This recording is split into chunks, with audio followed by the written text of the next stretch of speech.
বাবা যদি জীবনে একটাও ভালো সিদ্ধান্ত নিয়ে থাকে তো সেটা হলো এই ছেলের সঙ্গে তোর বিয়ে ঠিক করা।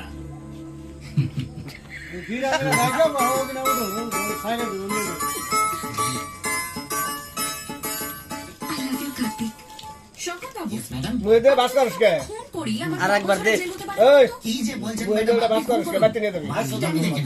দেখতে হলে তো আগে বেঁচে থাকতে হবে। আমি তোমাকে খুন করবো কেন? আমি এটা কি করলাম? আমি বলে দেওয়ার পরেও আমি তো ওদের অতিথি, আগে দেখা করতে দাও।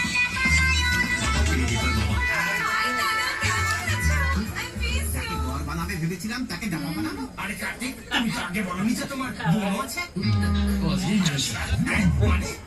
মানে ও বাইরে থাকতো। আচ্ছা দাদা, আপনাদের ভেতরে কি ঝগড়া হয়েছে? দূরে দূরে দাঁড়িয়ে আছে। আরে না না, তেমন কিছু না। দীপাকে দেখতে পাচ্ছি না তো।